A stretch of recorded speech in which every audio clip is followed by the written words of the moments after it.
سیاہ رات میں وہ دو حولے آہستہ سے قدم بڑھاتے ہوئے دیوار کی اوٹ میں ہوئے تھے۔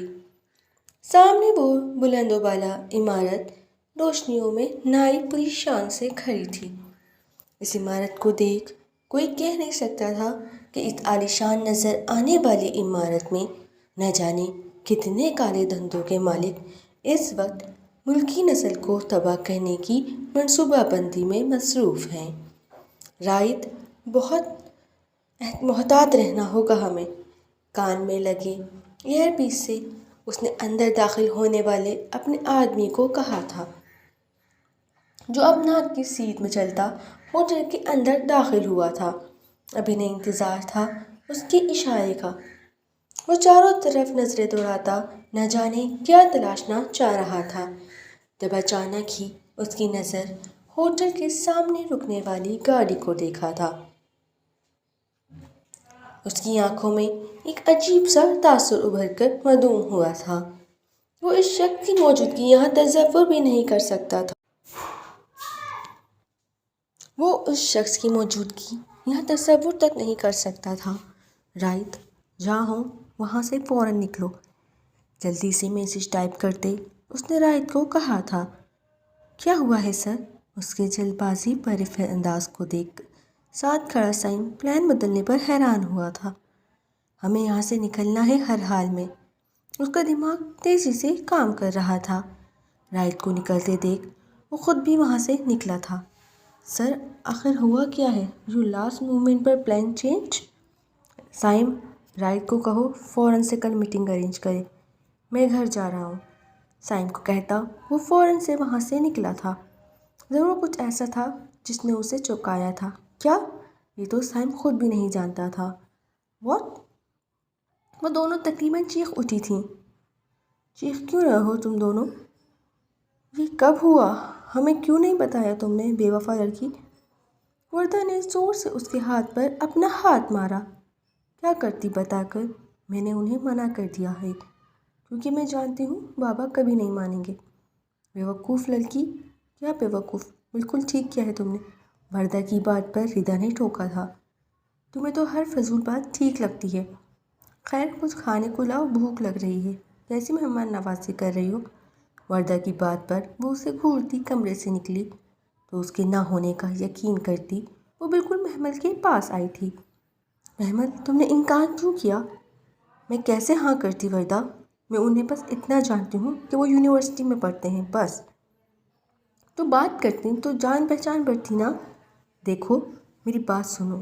اگر تم وقار کو پسند کرتی ہو تو ان کے ساتھ وقت گزارو، تھوڑا جانو پہچانو ایک دوسرے کو، پھر اگر وہ ٹھیک نہیں لگتا تو چھوڑ دینا۔ کم از کم اپنی محبت کو پانے کی ایک کوشش تو کرو۔ وردہ نے اسے ایک راہ دکھائی تھی، لیکن وہ تذبذب کا شکار تھی۔ ادھر میری بات سنو، تم کوشش تو کرو، ہو سکتا ہے سب ٹھیک ہو جائے۔ بعد میں تمہیں کم از کم پچھتاوا تو نہیں ہوگا نا کہ تم نے کوشش نہیں کی۔ مگر میں یہاں ان کے ساتھ ایسے کیسے؟ بیوقوف ہی ہو تم۔ دیکھو، ابھی ہم لوگ مری کا پروگرام بنا رہے ہیں، تو تم ویسے بھی خالہ کے جانے کی بات کر رہی ہو، تو تم اپنی خالہ کا کہہ کر ہمارے ساتھ ٹرپ پر چلو۔ اب کوئی ضرورت نہیں انکل سے پرمیشن کی، جو تمہاری مرضی کے بغیر رشتہ کر رہے ہیں، اب کیا ہی امید ہوگی ان سے۔ میں وہاں ضیاء کو بھی انوائٹ کرتی ہوں۔ تم دونوں وہاں ساتھ وقت گزارنا، ایک ہفتہ بہت ہوتا ہے کسی کو جاننے پرکھنے کے لیے۔ وہ اسے ایسے سبق پڑھا رہی تھی جن سے وہ ناآشنا تھی، جھوٹ اور دھوکے جیسے سبق۔ جھوٹ اور دھوکہ ایسے سبق ہیں جو ایک بار پڑھ لیے جائیں تو انسان کبھی نہیں بھلاتا۔ ایسے وہ سبق کسی بھی سبق سے زیادہ جلدی یاد ہو جاتے ہیں اور وہ ان کو اپنے لیے راہ نجات سمجھنے لگتے ہیں۔ ہر چیز سے رہائی کا راستہ، زندگی کو پرسکون کرنے کا راستہ، کچو کے لگاتے ضمیر کو چپ کروانے کا راستہ۔ بابا کو پتہ چل گیا تو اف، کتنا ڈرتی ہو۔ کسی کو نہیں پتہ چلے گا، اور آخر کب تک ان کے اشاروں پر ناچو گی؟ میں خالہ سے بات کر کے بتاؤں گی۔ وہ راضی تھیں۔ وردہ نے خوشی سے اسے گلے لگایا تھا۔ گھر بھر میں آج عجیب سا شور تھا۔ بی جان نازلی کو لیے پچھلے حصے میں بنے اپنے چھوٹے سے باغیچے کو سنوار رہی تھیں۔ یہ چھوٹا سا حصہ انہوں نے بہت چاہت سے سنوارا تھا۔ یہ حصہ پہلے آنگن ہوا کرتا تھا جو بی جان نے باغیچے میں تبدیل کر دیا تھا۔ کرسی پر بیٹھی وہ نازلی کو بتاتی جا رہی تھیں، تبھی کسی نے ادب سے ان کی آنکھوں پر نرمی سے دونوں ہاتھوں کو رکھا تھا۔ کون؟ وہ لمحے کو بوکھلائیں تھیں، پر جھری زدہ ہاتھوں کو ان مضبوط ہاتھوں پر رکھ کر محسوس کرتے وہ ہولے سے مسکرائیں تھیں۔ میرا شیر بچہ، وہ لمحوں میں اسے پہچان گئی تھیں۔ میرا شہزادہ، میرا مازیار۔ اس کا ہاتھ آنکھوں سے ہٹاتے انہوں نے نم آنکھوں سے اسے دیکھا تھا جب انہیں عقب سے اپنے حصار میں لے گیا تھا۔ جا ہٹ جا پرے، نہ دکھائیے جھوٹے لاڈ۔ اپنی خوشی چھپائے انہوں نے ناراضگی کا مصنوعی لبادہ اوڑھا تھا۔ معاف کر دینا، اب سے نہیں ہوگا ایسا۔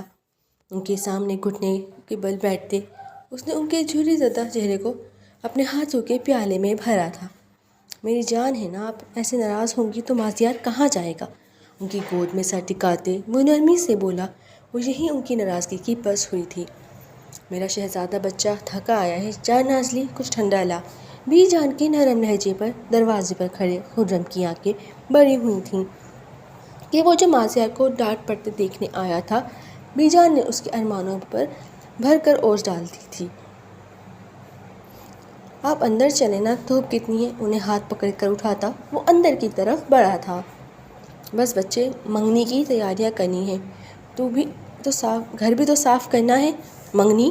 اسے نہ سمجھی سے انہیں دیکھا۔ آپ کی منگنی برو؟ بی جان کو لڑکی اتنی پسند آ گئی کہ اسی ہفتے منگنی اور پھر بہت جلد بارات۔ مزے سے بتاتا خرم بیڈ پر نیم دراز ہوا تو اس کے ماتھے پر سوچ کی پرچھائیاں آئی تھیں۔ بی جان، ایسا نہیں ہو سکتا کہ یہ منگنی آگے بڑھ جائے۔ میں یہ نہیں کہہ رہا کہ میں نہیں کروں گا، بس کچھ دن، 1 ہفتہ، 10 دن بس۔ ان کے تاثرات ایسے تھے جیسے اس کی بات انہیں ذرا بھی پسند نہیں آئی ہو۔ بی جان، برو کی بات مان لینا، تب تک میرے بھی ایگزامس ختم ہو جائیں گے۔ مازیار نے مسکرا کر اپنے بھائی کو دیکھا جو بن کہے اس کی مدد کے لیے موجود ہوتا تھا۔ لیکن میں وہاں بول کر آ گئی ہوں، تو بس 1 ہفتے کی تو بات ہے۔ آئی پرومس، میں وہی کروں گا جیسا آپ بولیں گی۔ ان کے شکی انداز میں گھورنے پر وہ بے بس ہوا تھا، جس پر وہ سر ہاں میں ہلا گئی تھی۔ اس سے زیادہ دیری نہیں کروں گی میں، آخر کب تک اکیلی جان اس گھر میں رہے؟ ارے پکا پرومس۔ اچھا بتائیں ذرا کون کون سے نئے پودے لگائے ہیں؟ ان کا ہاتھ چومتے وہ انہیں دوسری باتوں میں الجھا گیا تھا۔ اوہ گاڈ مما، مجھے تو یقین نہیں آ رہا، بابا نے مجھے پرمیشن دے دی۔ بیگ میں کپڑے رکھتے وہ چہکتے اپنی ماں سے بولی تھی، جو اسے اتنا خوش دیکھ خود بھی خوش تھیں۔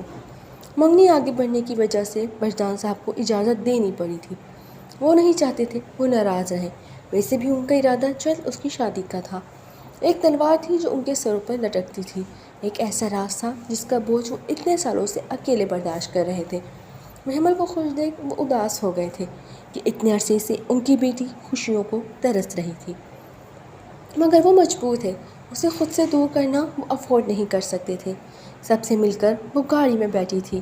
شمع خالہ سے وہ پہلے ہی بات کر چکی تھی، اس لیے بلا خوف و خطر وہ اسلام آباد کے لیے روانہ ہوئی تھی، وجدان صاحب کے بھروسہ مند لوگوں کے ساتھ، جنہیں دیکھ وہ سب کوفت میں شکار ہوئی تھی، مگر مجبوری تھی۔ وہاں پہنچ کر شمع خالہ نے اس کا کھلے دل سے استقبال کیا تھا۔ یہ بھائی صاحب نے اپنی فوج کیوں یہاں بھیج دی؟ اس کے ساتھ آئے گارڈز کو ناگواری سے دیکھتے انہوں نے پوچھا تو ان کے انداز پر وہ کھلکھلا کر ہنس پڑی۔ خالہ، آپ سب سنبھال لیں گی نا یہاں؟ بالکل میری جان، تم جاؤ اور اپنی زندگی جیو۔ میری بہن نے تو یہ پابندیوں بھری زندگی گزار لی، مگر تمہیں کم از کم زندگی کی کچھ خوشیاں تو نصیب ہوں۔ ان کی بات پر وہ ان کے گلے لگی تھی، اور پھر اگلے دن ہی وہ وردہ اور اس کے کزنز کے ساتھ اسے لینے پہنچ گئی تھی۔ شمع خالہ اسے الوداع لیتے وہ گاڑی میں بیٹھی تھی، اور اب اسے وہاں پہنچنا تھا جہاں وقار ضیاء اس کے منتظر تھے۔ ڈھلتے سورج کے ساتھ فضا میں خنکی بڑی تھی۔ کھڑکی سے اس نے باہر کا منظر دیکھا تو اس کا دل مچلا تھا۔ وہ لوگ کچھ دیر پہلے ہی ہوٹل پہنچے تھے۔ وقار جس گاڑی میں تھے وہ ٹریفک میں پھنس گئی تھی۔ سب اس وقت نیچے ڈنر کے لیے گئے تھے اور اپنی سستی کی وجہ سے وہ ہمیشہ کی طرح لیٹ تھی۔ جلدی سے جیکٹ پہنتے اس نے شال اٹھائی اور ماسک سے چہرہ کور کیا تھا۔ وہ نہیں چاہتی تھی کہ کوئی اسے دیکھے اور یہ بات اس کے بابا تک پہنچے۔ وہ بہت محتاط تھی۔ سیڑھیاں اترتے وہ نیچے آئی تو اسے کوئی نظر نہیں آیا۔ انہیں ڈھونڈتے بہت لڑکے اگلے حصے میں آئی تو سامنے لگے رش کو دیکھ وہ متجسس ہوئی تھی، ضرور یہ لوگ وہاں ہوں گے، خود سے کہتے اس نے اس ہجوم کی طرف قدم بڑھائے تھے، مگر آگے کا منظر دیکھ اس کے قدم تھمے تھے۔ ناہنجار اولاد، جھوٹ بولا، دھوکہ دیا ہے ہمیں، بھاگ کر آ گئی ہے گھر سے۔ وہ ادھی عمر آدمی رو رہا تھا، چیخ رہا تھا، جبکہ وہ لڑکی تھر تھر کانپتی اس شخص کے پیچھے چھپی تھی جو شاید اسے اس کے باپ کی مار سے بچا رہا تھا۔ مارنا ہر مسئلے کا حل نہیں ہوتا، اور آپ سب جائیں یہاں سے، تماشا نہیں ہو رہا۔ اس کی آواز رعبدار لہجہ، انہیں لے کر جاؤ فی الحال، اس نقاب پوش نے کسی کو کہا۔ وہ دیکھ نہیں پائی مگر اس لڑکی کے باپ بھائی ایک سمت بڑھے تھے۔ ہمیں لگا تھا سب ٹھیک ہو جائے گا، ہم واپس جا کر سب کو منا لیں گے، پھر سب ٹھیک ہو جائے گا، کسی کا کوئی نقصان نہیں ہوگا۔ وہ سسکی تھی۔ گھر سے بھاگی ہوئی لڑکیاں اس ٹوٹے کانچ کی جیسی ہوتی ہیں جنہیں ہم جتنا بھی جوڑ لیں وہ کبھی جڑ نہیں پاتی، اور اپنی آس پاس رہنے والوں کو لہو لہان کر دیتی ہیں۔ اس کے لہجے میں سختی نہیں تھی، مگر کچھ تو تھا کہ وہ لڑکی اور سے اس کی بات سنتی ٹھہر سی گئی تھی۔ اگر لگتا ہے واپس جا کر گھر والے عزت سے آپ کو رکھتے تو اتنا سمجھ لیں، ایک بار کاغذ پر سیاہی گر جائے تو وہ مٹتی نہیں ہے، اور اگر مٹ جائے تو اپنا نشان چھوڑ جاتی ہے، اور پھر وہ کاغذ کسی کام کا نہیں رہتا، اسے یا تو آپ پھینک دیتے ہیں یا کسی کونے میں رکھ دیتے ہیں۔ وہ دم سادے اس کی ایک ایک بات سن رہی تھی کہ اچانک فضا میں سکوت سا چھایا ہوا تھا۔ اس نے ذرا سی گردن ترچھی کر کے اس اجنبی کو دیکھنا چاہا تھا مگر وہ نہیں تھا۔ محمل، وہ جو اس لڑکی کو اور اجنبی کو تلاش کر رہی تھی، اپنے نام کی پکار پر بری طرح سہم کر مڑی تھی، مگر سامنے وقار ضیا کو دیکھ اس کا دل تیزی سے دھڑکا تھا۔ آئی ایم سوری، میں نے تمہیں ڈرا دیا۔ It's okay. دل پر ہاتھ رکھتے وہ ایک دم سے شرمندہ ہو گئی تھی۔ ہم سب کب سے ڈھونڈ رہے ہیں تمہیں، اور تم مجھے یہاں ملی۔ جی، وہ میں سب کو ڈھونڈتے ہوئے اسے یوں جواب دیتے اسے سمجھ نہیں آیا کہ وہ کیا کہے۔ چلیں، سب انتظار کر رہے ہوں گے، ہولے سے کہتی وہ آگے بڑھی تو وقار ضیا نے اس کی تکلیف میں قدم بڑھائے تھے۔